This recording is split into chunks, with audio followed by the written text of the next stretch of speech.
नमस्कार। देश की बात में पहले बात पंजाब की। प्रधानमंत्री की सुरक्षा में चूक का मुद्दा इस चुनावी राज्य में गरमाया हुआ है। प्रधानमंत्री के दौरे के दौरान हुई सुरक्षा चूक को लेकर पंजाब सरकार ने एक उच्च स्तरीय कमेटी का गठन किया है। इस कमेटी में जस्टिस रिटायर्ड मेहताब सिंह गिल, गृह मामलों और न्याय के प्रधान सचिव जस्टिस अनुराग वर्मा शामिल होंगे। कमेटी को 3 दिन में अपनी रिपोर्ट सौंपनी है। ये मामला सुप्रीम कोर्ट भी पहुंच गया है। एक याचिका दायर हुई है जिसमें प्रधानमंत्री की सुरक्षा में हुई चूक की गहन जांच की मांग की गई है। सुप्रीम कोर्ट कल इस मामले की सुनवाई करेगा। बहरहाल आज प्रधानमंत्री की राष्ट्रपति से मुलाकात की तस्वीरें जारी की गई। बताया गया कि प्रधानमंत्री ने पंजाब में हुए वाकये का ब्यौरा खुद मिलकर राष्ट्रपति को दिया है। उधर भोपाल में प्रधानमंत्री के लिए महामृत्युंजय जाप भी हो रहा है। मुख्यमंत्री शिवराज सिंह चौहान खुद इस हवन में शामिल हुए। दिल्ली में कैंडल मार्च का आयोजन किया जा रहा है। बीजेपी ने पंजाब सरकार के 3 इंटरनल मेमो जारी किए हैं जो 1, 2 और 4 जनवरी के हैं। इसमें कहा गया है कि एडवांस में ट्रैफिक डायवर्जन प्लान तैयार करें, धरने से रोड जाम हो सकता है। बीजेपी का कहना है कि यह मेमो इस बात का सबूत है कि सुरक्षा मुहैया कराना पंजाब सरकार की जिम्मेदारी थी और उनकी ओर से चूक हुई है। लेकिन इस बीच सियासी पारा गर्मा गया है। कांग्रेस के मुख्यमंत्री भूपेश बघेल ने कहा है कि इस मुद्दे से राजनीति चमकाई जा रही है। किसान नेता राकेश टिकैत ने एनडीटीवी में कहा है कि वोटों को खोजा जा रहा था। तो बीजेपी का कहना है कि प्रधानमंत्री की सुरक्षा में चूक पूरी तरह से पंजाब सरकार की थी। तो आरोप प्रत्यारोप के दौर में पंजाब में क्या असर हो रहा है, आइए समझते हैं। हमारे साथ 2 खास मेहमान हैं। हमारे साथ जगतार सिंह वरिष्ठ पत्रकार है पंजाब के, वो साथ ही Sandeep Dikshit deputy editor the Tribune भी जुड़ेंगे। पहले जगतार सिंह जी के पास चलते हैं। सर, मैं आपसे पहले समझना चाहूंगी, कल से जब से वाकया सामने आया है, पंजाब में चुनाव भी होने वाले हैं, तमाम और चीजें हैं, क्या आंकलन आपका, क्या असर हुआ है? पंजाब के चुनाव पर इसका एक ही असर है और वो कल फिरोजपुर में जो पंडाल लगा था उसमें वो उससे पता चलता है, कुर्सियां खाली थी। सीधा इसका असर इसीलिए बीजेपी को जो चुनावी रणनीति है उस पर पड़ेगा। बीजेपी पंजाब में अपनी सरकार बनाने का दावा कर रही थी। पंजाब पहली बार है कि पंजाब में 5 कॉम्बिनेशन इलेक्शन में जंप किए और सडनली ये सामने आया कि पीएम अपनी विजिट कैंसिल करके वापस दिल्ली जा रहे हैं और उसके बाद ये कहा गया कि अपनी जान बचा के आए। मुझे ये समझ नहीं आई कि जान बचाने वाली बात क्या है, लेकिन वो आप इलेक्शन के असर की बात कर रहे हैं, मैं उस पर ही कंसिडरेट करूंगा। फिरोजपुर की रैली से क्लियर हो गया कि पंजाब में बीजेपी का कोई बेस नहीं है और पहले भी नहीं था। इस पार्टी ने कभी अपने दम पर कोई सीटें नहीं जीती। 97 ऑनवर्ड्स ये पार्टी अकाली दल के साथ मिलकर चुनाव लड़ती रही है और सीटें जीतती रही है। पहली बार है कि ये उस अलायंस से बाहर निकली और अपनी किस्मत आजमा रही थी। अब सिचुएशन स्पष्ट है पंजाब की इलेक्शन तक। मैं अपने आप को वही महदूद करूंगा। मैं इस बात पे नहीं जाऊंगा कि बीजेपी अपने यूपी की जो इलेक्शन है वो पंजाब से डिजाइन कर रही है, वो अलग इशू है। पंजाब में इसका आपको लगता है क्या वो भी एक इशू है? मेरे ख्याल में यूपी इलेक्शन इशू है, पंजाब इलेक्शन इशू नहीं है। इसमें बीजेपी के लिए जो कुछ सारे हिंदुस्तान में आज, मैं भी कामना करता हूं कि मोदी जी की आयु बहुत लंबी हो, सारा हिंदुस्तान कामना करता है, लेकिन इसे एक कैंपेन बना के पेश करना मेरे ख्याल में एक किसी और नैरेटिव की तरफ इशारा करता है। ठीक है, लेकिन इसको जगतार जी, इसको ये भी एक तरह से चूक के तौर पर भी देखा जा सकता है। और अगर आप आंकलन करें तो क्या ये बहुत बड़ी सियासी चूक हो गई है मुख्यमंत्री चन्नी से, ये भी समझेंगे। हमारे साथ संदीप दीक्षित जुड़ गए। संदीप, मैं आपसे समझना चाहूंगी, आपका जब से कल से पूरा वाकया सामने आया है, क्या असर पंजाब की राजनीति पर आप इसका देख रहे हैं? सबसे पहले जगतार वीरे को मेरा सत श्री अकाल। जगतार वीरे और डेफिनेटली जो जगतार कह रहे हैं कि एक दूसरा नैरेटिव बिल्ड हो रहा है। सुबह सुबह मेरे पास व्हाट्सएप पे एक भक्त का मैसेज आया, मोदी जी की जान पर हमला। तभी से मैं समझ गया था कि अब ये जो है एक जो नेचुरली एक एम्बैरेसिंग इंसिडेंट हुआ, उसको अब बढ़ाकर अब जान पे हमले की बात हो रही है। ऐसा कुछ नहीं था। और जैसा कि जगतार भी जानते हैं, सब लोग जानते हैं, एक्सपेक्टेशन था कि मोदी जी हेलीकॉप्टर से आएंगे, क्योंकि नॉर्मल एक्सपेक्टेशन ये होता है कि कोई प्रधानमंत्री के पास इतना वक्त नहीं होता कि 2-2.5 घंटे एक तरफ जाए, फिर 2-2.5 घंटे दूसरी तरफ आए, वो भी बारिश में, और उसमें भी रिस्क था जरूर। तो इसलिए जो प्रिकॉशंस ली गई थी वो नॉर्मली अज्यूम किया गया था कि हेलीकॉप्टर से जाएंगे। एंड उस बात को लेके और एक माइनर ब्लॉकेट को लेके उसको जान के हमले को कह देना, महामृत्युंजय यज्ञ होना मध्य प्रदेश में, और राष्ट्रपति से मिलना, तो जाहिर है कि ये एक अलग तरह का नैरेटिव बनाया जा रहा है। और इसका टारगेट जाहिर है यूपी है, क्योंकि यूपी में एक अभूतपूर्व किसान एकता दिखाई दी थी यूपी और उत्तराखंड में, जिसमें कि सिख फार्मर्स और मुस्लिम जाट पीजेंट्स और हिंदू जाट पीजेंट्स ये सब यूनाइटेड हो गए थे 1 साल तक गाजीपुर में।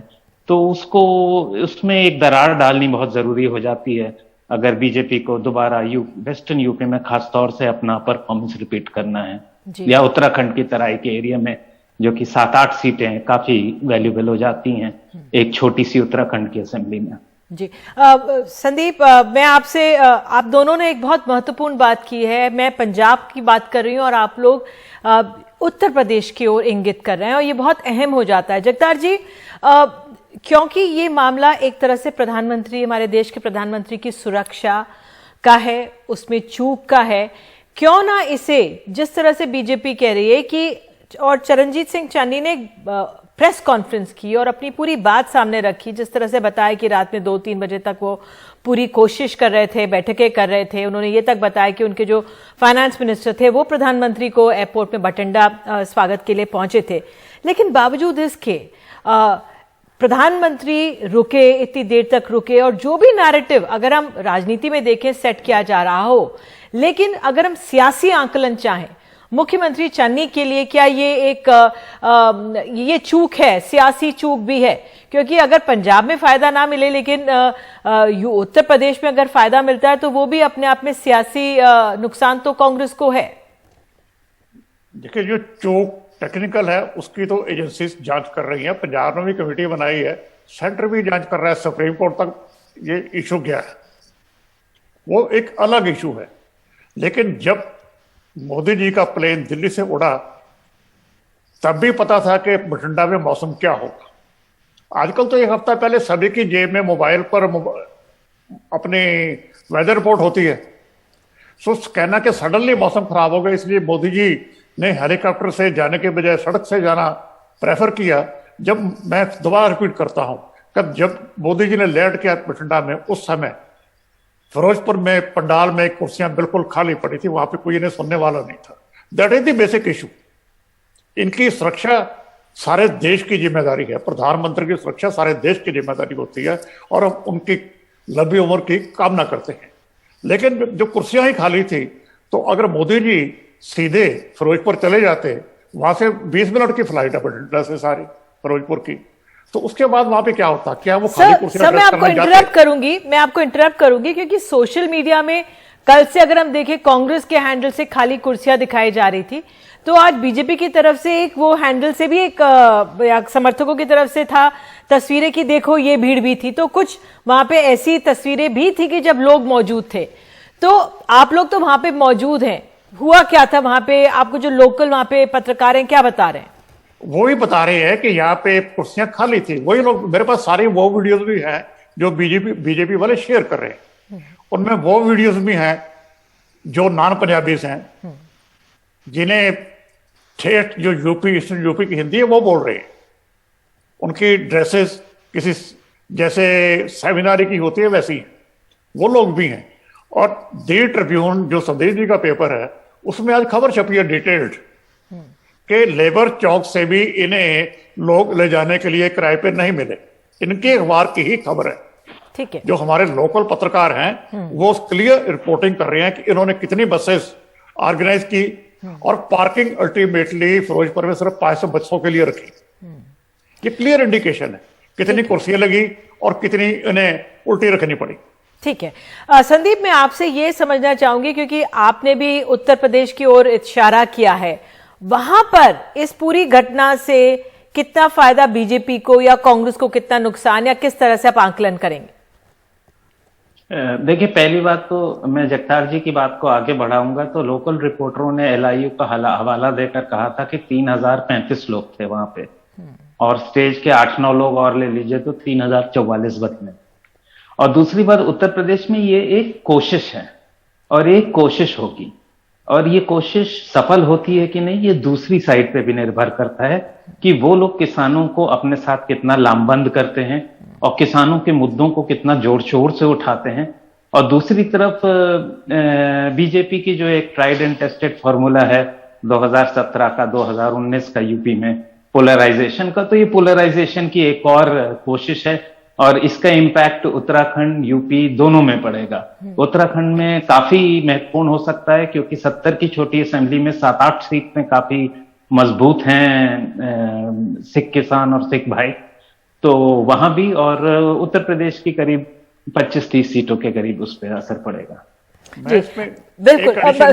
जी सर, एक एडिशन में ऑफर देना चाहूंगा कि किसान स्ट्रगल की एक बहुत बड़ी कंट्रीब्यूशन जो बीजेपी का नैरेटिव, डिविसिव नैरेटिव है, इसे कन्फ्रंट करने की थी। मेरे ख्याल में अब एक डिजाइन के अकॉर्डिंगली उस नैरेटिव को पंजाब को मलाइन किया जा रहा है, और उस ताकि ये उस जो डिविसिव नैरेटिव है उसे कन्फ्रंट ना कर सके। पंजाब, यूपी की इलेक्शन बीजेपी डिविसिव नैरेटिव से जीतना चाहती है, और जो किसान स्ट्रगल है वो उस नैरेटिव को काउंटर करता है, और वो नैरेटिव पंजाब से शुरू होता है। पंजाब बीजेपी का जो डिविसिव नैरेटिव है उसके अगेंस्ट एक बहुत बड़ी ढाल है, इसलिए यहाँ लोगों को बदनाम करने की कोशिश की जा रही है। अब संदीप, एक अंत में सवाल, लेकिन पंजाब पे फिर आऊंगी। पंजाब के चुनाव पे क्या असर पड़ेगा? क्योंकि एक तरह से पंजाब के चुनाव में आम आदमी पार्टी के अग्रसर होने की जिस तरह से आंकलन एक तरह से सामने आ रहा था, चुनावी भाषण बहुत ठंडे से थे, उस लिहाज से इस वाक्य के बाद और प्रधानमंत्री की सुरक्षा में चूक जैसे गंभीर मसले के बाद क्या असर पंजाब के चुनाव में? जगतार जी ज्यादा बेहतर बताएंगे कि, लेकिन आप लोगों की एक गलतफहमी मैं दूर कर दूं कि आम आदमी पार्टी माझा की 23 सीटों में नहीं है और अपर दोआबा की करीब 40-50 सीटों में नहीं है। तो अपने हाई पॉइंट 2017 के चुनाव में भी आम आदमी पार्टी कंटेंशन में सिर्फ 50-60 सीटों में थी, जिसमें उसका बहुत अच्छा हिट रेट था और उसका करीब करीब आधी सीटें आ गई थी, जिससे लीडर ऑफ अपोजिशन हो गई थी। तो आम आदमी party at best will be, अगर हाई पॉइंट भी हो गया इनका तो एट बेस्ट होगा कि इनका अच्छी स्ट्रेंथ रहेगी लेजिस्लेचर में। They are not in the contention for the Punjab chief minister's chair. Jagtar हालांकि बेहतर बताएंगे जी। और दूसरा, अब चन्नी किस तरह इस मामले को संभालते हैं। इन्होंने बहुत ही जल्दी जस्टिस मेहताब सिंह गिल के अंडर एक कमीशन ऑफ इंक्वायरी कर दी, सुप्रीम कोर्ट में भी एक पिटीशन पेश हो गई, तो ये अब एक कानूनी दायरे में जाएगा और उसका पॉलिटिकल मैनेजमेंट किस तरह होगा, ये आने वाले वक्त में दोनों की जो एबिलिटी है, काबिलियत है, ये हमको देखने को मिलेगी। अभी बताना बहुत मुश्किल है कि किस तरफ ये बैलेंस ऑफ पावर हो जाएगा इस इंसिडेंट की वजह से। जी जगतार सर, आपका आखिरी, पंजाब पे क्या असर? पंजाब की सिचुएशन पहली बार कंफ्यूजिंग है। अभी कंक्लूसिवली पंजाब के बारे में कुछ भी नहीं कहा जा सकता। अच्छा। आपकी लास्ट इलेक्शन में बहुत बड़ी हाइप थी, उतनी बड़ी हाइप इस बार नहीं है, और उतनी बड़ी हाइप होने के बाद भी इनकी सीट सिर्फ 20 थी। कांग्रेस के अंदर अपनी लड़ाई खुद चल रही है। चन्नी जी एक तरफ, अकाली दल एक तरफ, आप, और तीसरी तरफ नवजोत सिद्धू के अगेंस्ट लड़ रहे हैं। तो कांग्रेस की डायमेंशन बड़ी अजीब सी है। तो इसलिए सारी सिचुएशन अभी तक क्लियर नहीं है। जब तक कैंडिडेट अनाउंस नहीं हो जाते तब तक मेरे ख्याल सिचुएशन क्लियर नहीं हो। चलिए, आप दोनों जुड़े, इसके लिए बहुत बहुत धन्यवाद, इस आंकलन के लिए बहुत बहुत धन्यवाद। तो जिस तरह से दो वरिष्ठ पत्रकार हैं पंजाब के, उनका यही कहना है कि अभी पंजाब पर क्या असर होगा, पंजाब चुनावी राज्य है, ये तो कहना मुश्किल है, लेकिन इस पूरे वाकये का असर उत्तर प्रदेश के चुनाव में होता हुआ दिख रहा है।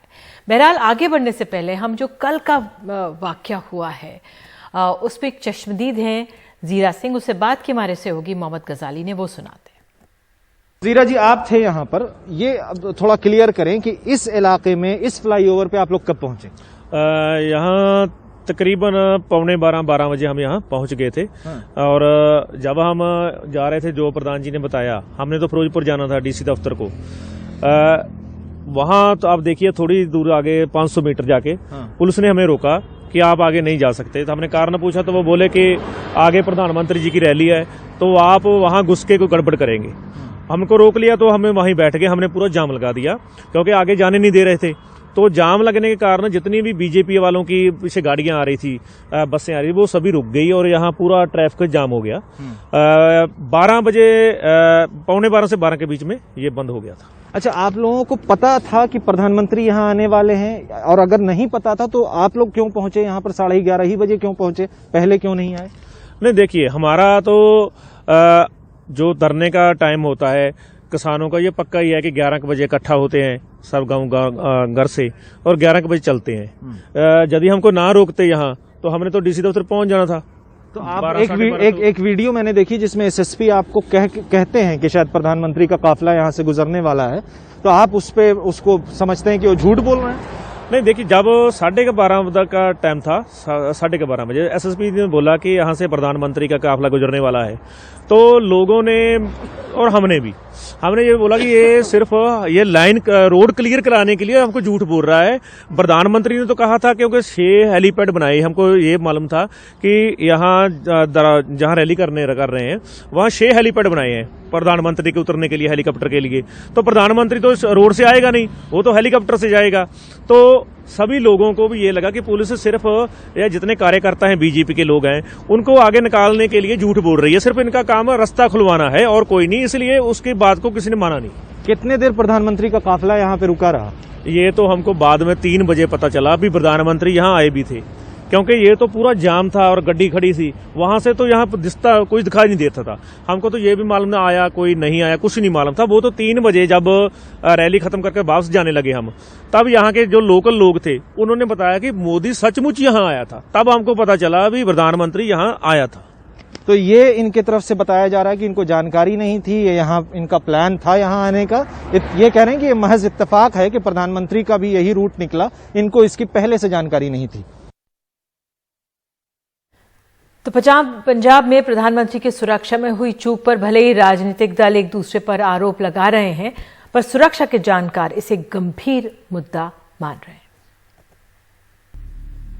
गुरुवार को प्रधानमंत्री ने राष्ट्रपति से मुलाकात की। सूत्रों के मुताबिक राष्ट्रपति ने बुधवार को प्रधानमंत्री की सुरक्षा की दरार को लेकर चिंता जताई है। ये सवाल बार बार उठ रहा है कि बठिंडा से फिरोजपुर जाते हुए प्रधानमंत्री का काफिला किन हालात में इस फ्लाईओवर पर 15 से 20 मिनट रुका रहा। इसकी जांच के लिए 2 सदस्यों की कमेटी बनाई गई है, लेकिन जानकार मानते हैं कि वहां प्रधानमंत्री की काफिला का रुकना एक संवेदनशील मसला है, इसलिए भी कि वहां से पाकिस्तानी सीमा बहुत पास है। मैं समझता हूं एक बहुत बड़ा ब्रीच ऑफ सिक्योरिटी हुआ है, जबकि बिल्कुल बॉर्डर के पास, वहां से लगभग ओनली 20 किलोमीटर बॉर्डर है। प्राइम मिनिस्टर को एक्सपोज करना जहां पाकिस्तान कोई भी नुकसान पहुंचा सकता था प्रधानमंत्री जी को, और ये एक बहुत बड़ी गफलत है। मैं समझता हूं ये नहीं होना चाहिए था। जानकार मानते हैं कि इस मामले में एसपीजी और राज्य पुलिस दोनों की जवाबदेही बनती है, खुफिया विभाग की भी। प्रधानमंत्री के दौरे से पहले जो जरूरी कवायद होती है वह आधी अधूरी रही। खराब मौसम की चेतावनी नजरअंदाज की गई। दौरे से पहले जो सुरक्षा ड्रिल होती है उसकी भी अनदेखी हुई। दौरे से पहले रास्ता साफ करने का काम नहीं हुआ। अचानक 125 किलोमीटर से ज्यादा के सड़क मार्ग से सफर का फैसला किसने और कब किया? केंद्रीय एजेंसियों और राज्य पुलिस के बीच जरूरी तालमेल की कमी दिखी। प्रधानमंत्री की सुरक्षा में अंतिम फैसला हालांकि एसपीजी का होता है। कॉन्टिजेंसी प्लानिंग भी एक चीज होती है। एसपीजी का एक अधिकारी वहीं पे रहता है जिसको पहले से मालूम था कि अगर वेदर खराब होगा तो ये रास्ता चुना जाएगा, और इसलिए उस रास्ते पे बेहतर व्यवस्था की जानी चाहिए था। और अगर मान लीजिए नहीं भी हुई तो वो जो उनकी स्पेशल टास्क फोर्स साथ में चलती है, जैसा राय साहब ने कहा था, उसको तत्काल उन प्रदर्शनकारियों को वहां से निकाल देना चाहिए था। लेकिन इस मामले में किसी अंतिम नतीजे पर पहुंचने से पहले जांच रिपोर्ट के नतीजे का इंतजार करना चाहिए। जितनी चिंता की बात प्रधानमंत्री की सुरक्षा में दरार है, उतनी ही चिंताजनक इस मामले में हो रही राजनीति है। इससे बचा जाना चाहिए और कोशिश ये होनी चाहिए कि ऐसी घटना दोबारा ना हो। नई दिल्ली से राजीव रंजन, एनडीटीवी इंडिया। और देश की बात में वक्त है एक ब्रेक का। आगे आपको बताएंगे, दिल्ली में एक दिन में कोविड के 15,000 से ऊपर मामले, संक्रमण दर भी 15% के पार।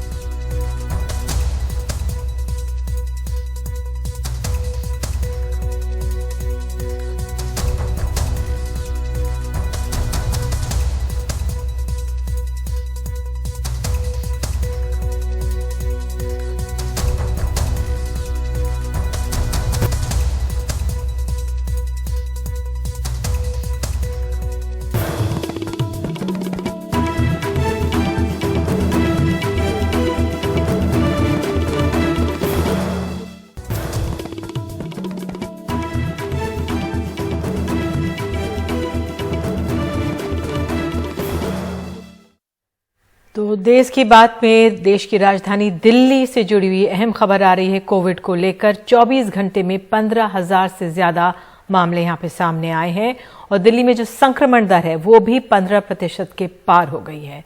साथ ही ये भी अहम है कि 24 घंटे में कोरोना से 6 लोगों की मौत हुई है। ये ताज़ा आंकड़े। कोशिश करेंगे अपने सहयोगी शरद शर्मा के पास जाने की और उनसे समझने की कि वाकई में एकदम से इतना उछाल, ओमिक्रॉन का जिस तरह से स्थिति है, यही माना जा रहा था तेजी से पीक आएगी, तेजी से मामले बढ़ेंगे।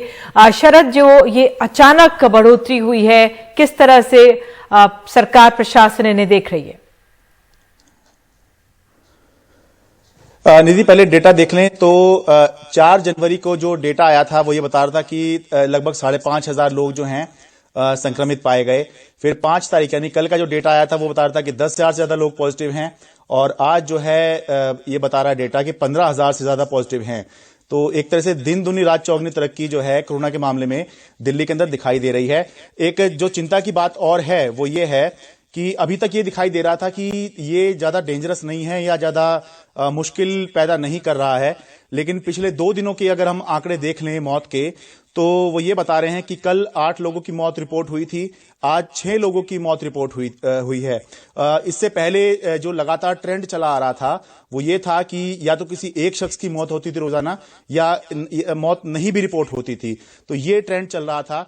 तो चिंताजनक अब ये इसलिए हो गया है कि अब मौतों की संख्या भी जो है वो बढ़ती हुई दिखाई दे रही है, और अगर इसी तरह से मामले बढ़ते रहेंगे तो फिर जो इंफ्रास्ट्रक्चर पे जो बोझ है वो जरूर बढ़ेगा। भले ही कितना कहा जाए कि सरकार तैयार है किसी को संभालने के लिए, लेकिन अगर हॉस्पिटलाइजेशन बढ़ेगा और इस तरह से मौत के आंकड़े बढ़ेंगे तो ये वाकई में चिंता की बात निधि हो सकती है, क्योंकि लगातार बहुत तेजी के साथ, इतनी ज्यादा तेजी के साथ हमने दिल्ली के अंदर मामले रिपोर्ट होते हुए कभी नहीं देखे।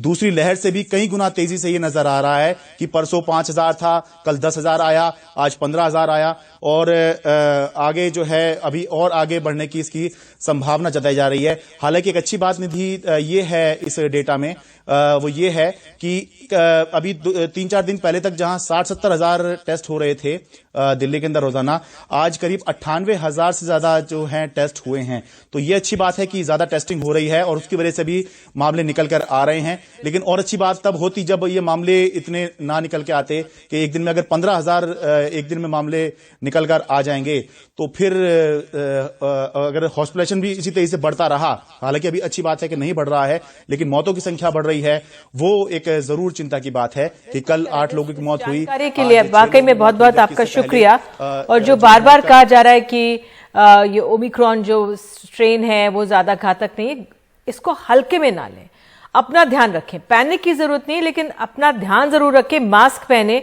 और ज़रूरत पड़ने पर ही बाहर निकलें। तो अब देश भर से जुड़ी हुई एक आपको कोरोना से एक खबर दिखाते हैं कि किस तरह से 10 दिनों के दौरान कोरोना के रोजाना मामलों में 15 गुना की बढ़ोतरी हो रही है। 2 हफ्ते पहले 10% से ज्यादा साप्ताहिक संक्रमण दर वाले जिलों की संख्या 2 थी, जो बढ़कर अब 41 हो गई है। कोरोना के रोज के आंकड़ों का ट्रेंड बता रहा है कि लगाए गए अनुमान से कहीं ज्यादा मामले तीसरी लहर में रिपोर्ट होने वाले हैं। आंकड़ों पर ओमिक्रॉन वेरिएंट का असर दिखने लगा है। रोजाना के मामलों में बीते 16 दिनों में 18 गुना और 10 दिनों में 15 गुना की बढ़ोतरी हुई है। 27 दिसंबर को देश में कोरोना के 6,398 मामले, 28 दिसंबर को 9,195, 29 दिसंबर को 13,154, 30 दिसंबर को 16,764, 31 दिसंबर को 22,775, इस साल 1 जनवरी को 27,553, 2 जनवरी को 33,750, 3 जनवरी को 37,379, 4 जनवरी को 58,097 और 5 जनवरी को 90,928 मामले रिपोर्ट हुए हैं। वहीं 17 राज्यों के 41 जिलों में वीकली पॉजिटिविटी रेट 10% से ज्यादा है। 2 हफ्ते पहले तक महज 2 जिलों में हाल था। इसमें पश्चिम बंगाल, मिजोरम के 7 जिले, महाराष्ट्र के 6 जिले और दिल्ली के 4 जिले शामिल हैं। हॉस्पिटलाइजेशन कम है, आप भी सुन रहे हैं कि माइल्ड डिजीज है, आपके जानने वालों को भी माइल्ड डिजीज की बातें हो रही होंगी, लेकिन जब बहुत ही मात्रा में केसेस आएंगे तो ये थोड़े होते होते भी बहुत ज्यादा हो जाएंगे। वहीं वैश्विक स्तर पर देखें तो जिस हिसाब से मामले रिपोर्ट हो रहे हैं उस हिसाब से अस्पताल में दाखिले नहीं हो रहे हैं। पिछले 7 दिनों में औसतन अमेरिका में 4 लाख मामले आए, दाखिला हुआ करीब 90,000 का। यूके में मामले 1,73,000 आए तो अस्पताल में दाखिला करीब 12,000 का। फ्रांस में पिछले 7 दिनों में औसतन 1,58,000 मामले आए पर दाखिला 19,000 का हुआ। डेनमार्क में करीब 21,000 रिपोर्ट हुए मामलों में अस्पताल में करीब 800 को भर्ती करने की जरूरत पड़ी। बात सिर्फ ओमिक्रॉन की ही नहीं, घातक डेल्टा की भी मौजूदगी है, तो ओमिक्रॉन को लेकर आश्वस्त रहना ठीक नहीं। हमारा व्यवहार अगर ठीक रहा तो वायरस का बदलता आकार प्रकार व्यवहार ज्यादा असरदार नहीं होगा। नई दिल्ली से परिमल कुमार, एनडीटीवी इंडिया। उधर मध्य प्रदेश में पिछले 24 घंटों में कोरोना संक्रमितों की तादाद दोगुनी हो गई है, जिसमें 55% से ज्यादा हिस्सा अकेले प्रदेश के सबसे बड़े शहर इंदौर का है। सरकार सख्ती की बात कह रही है, लोगों से मास्क नहीं लगाने पर जुर्माना भी वसूला जा रहा है, लेकिन जो रसूखदार हैं वो बच जाते हैं।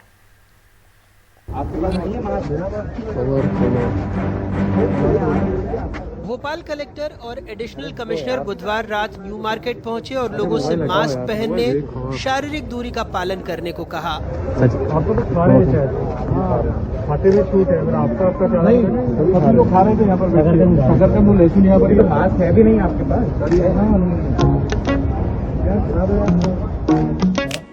बिना मास्क घूम रहे 648 लोगों से 69,620 रुपए का जुर्माना वसूला गया। ये दोनों का लेकिन बीजेपी के पूर्व विधायक सुरेंद्र नाथ सिंह और उनके साथी ये कहकर बच निकले कि वो कुछ खा रहे थे। भारत माता की। दूसरे दिन हमें सिनेमा हॉल में मिले, यहाँ भी समर्थक बगैर मास्क नारेबाजी कर रहे थे। भारत माता की वंदे मातरम, भारत माता की, भारत माता की। तो वहाँ बैठे थे, मैं तो क्या है शकरकंद खा रहा था, इसलिए मास्क लगाए हुए था। अब जैसे मैं बोलते में हटा लिया मास्क, ऐसे खाने में तो हटाना पड़ेगा ना। वो खाद्य सामग्री हाथ में लिए हुए हैं। अब पूर्व विधायक ही बगैर उसके कर रहा है तो क्या कोई कार्रवाई? वहीं कांग्रेस का आरोप है कि संक्रमण काल में भी रसूखदार छूट जाते हैं। आम आदमी पे 200 रुपए उसके पॉकेट से निकाल रहे हैं और नेता घूम रहे हैं। ये कहीं न कहीं चिंतनीय है और दुखद भी है। इससे कोरोना फैलेगा और आम गरीब आदमी इसकी जान जाएगी। पिछले 24 घंटों में मध्य प्रदेश में 1033 मामले आए हैं। राज्य में कुल 2,475 सक्रिय मामले हैं, जबकि संक्रमण दर 1.47% हो गई है। महीने भर में संक्रमण 7 से 33 जिलों में फैल चुका है, लेकिन सैंपल औसतन 50 से 55 हजार ही लिए जा रहे हैं। हालांकि मुख्यमंत्री कह चुके हैं कि रोज 60,000 से ज्यादा कोरोना सैंपल लिए जाने चाहिए। कोरोना को हराना है, वैक्सीन जरूर लगवाना है, 2 गज की दूरी, मास्क है जरूरी, जैसे कई नारे सरकार ने दिए। अब सरकार कह रही है कि राज्य में लॉकडाउन लगाने का कोई प्रस्ताव नहीं है, लेकिन जो लोग मास्क नहीं पहन रहे हैं उन्हें खुली जेल में रखने का प्रस्ताव है। लोग मानव बम बनकर न घूमें। लेकिन पार्टी अपने उन मानव बमों का क्या करेगी जो कोई नियम कायदे कानून नहीं मान रहे हैं। भोपाल से कैमरा पर्सन रिजवान खान के साथ अनुराग द्वारी, एनडीटीवी इंडिया। और देश की बात में आपको आगे ले चलेंगे कर्नाटक। यहां पर भी बढ़ते कोरोना पर नेता देते हैं नसीहत, खुद नहीं करते नियमों का पालन।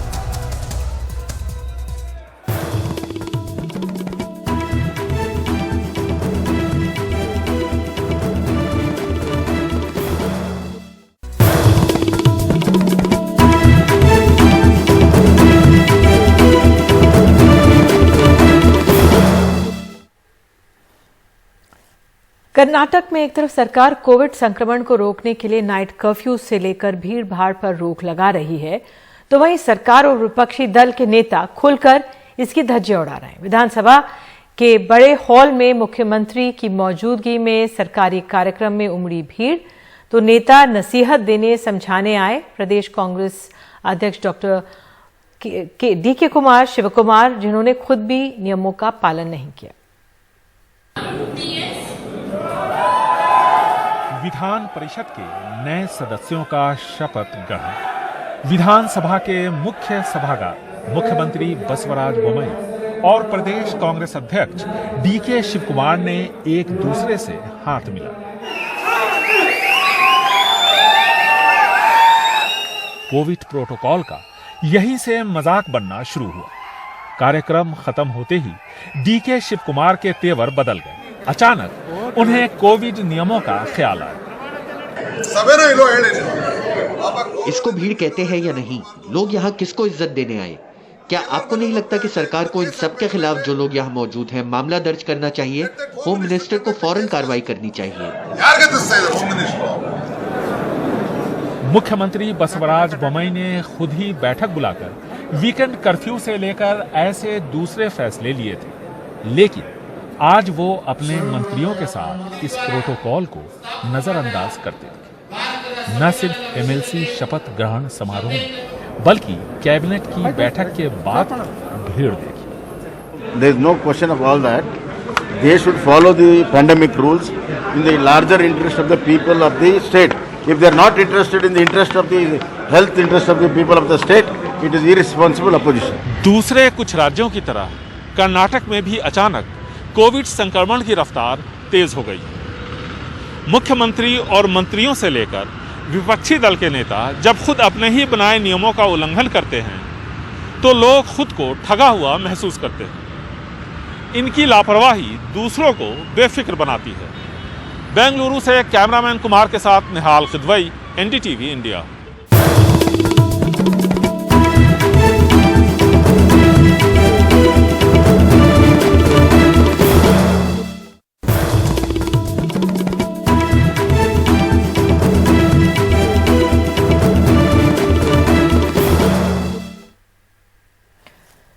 दिल्ली पुलिस ने बुल्ली बाय ऐप मामले में मुख्य आरोपी नीरज बिश्नोई को गिरफ्तार कर लिया है। दिल्ली पुलिस की स्पेशल सेल ने नीरज को असम से गिरफ्तार किया है। आरोपी को दिल्ली लाया जा रहा है। साथ ही आपको बता दें, इस मामले में ये जानकारी भी मिली है कि इस बुली बाय ऐप मामले का मध्य प्रदेश का कनेक्शन भी है। गिरफ्तार आरोपी 20 साल का नीरज बिश्नोई सीहोर में बीटेक सेकेंड ईयर का छात्र था। वो असम के जोरहाट का रहने वाला है। हमारे सहयोगी मुकेश सेंगर इस पर और जानकारी दे रहे हैं। मुकेश, क्या क्या और डिटेल्स मिल रही है? क्या ये दिल्ली पहुंच चुका है? देखिए, बिल्कुल ये आरोपी दिल्ली पहुंच चुका है। नीरज बिश्नोई इसका नाम है और 21 साल उम्र है। ये असम के जोरहाट का रहने वाला है और इसने अभी फिलहाल ये बीटेक का छात्र है, जो कि मध्य प्रदेश के सीहोर के कॉलेज से बीटेक कर रहा था। इसके लैपटॉप से उन तमाम पीड़ित महिलाओं के फोटो मिले हैं, जिसके फोटो इसने बुल्ली बाय ऐप पर डाले थे। पुलिस के मुताबिक यही मास्टरमाइंड है और यही बुल्ली ऐप का क्रिएटर है। इसके साथ में ट्विटर पर इसने एक हैंडल बनाया था। उस हैंडल के जरिए भी लगातार ये महिलाओं के खिलाफ अभद्र टिप्पणी कर रहा था। तो इस तरह की तमाम जानकारी दिल्ली पुलिस ने दी है और फिलहाल इसको दिल्ली लाकर इससे लगातार पूछताछ जारी है और अभी कल हो सकता है कि इस मामले में दिल्ली पुलिस इस मामले को लेकर थोड़ा और ब्रीफ करे। जी बिल्कुल, बहुत धन्यवाद इस जानकारी के लिए। तो बुलीबाय ऐप मामले का जो मुख्य आरोपी बताया जा रहा है नीरज बिश्नोई, उसको गिरफ्तार कर असम से दिल्ली लाया गया है। और इसी खबर के साथ देश की बात में आज के लिए इतना ही, लेकिन खबरों का सिलसिला एनडीटीवी इंडिया पर जारी रहेगा। नमस्कार।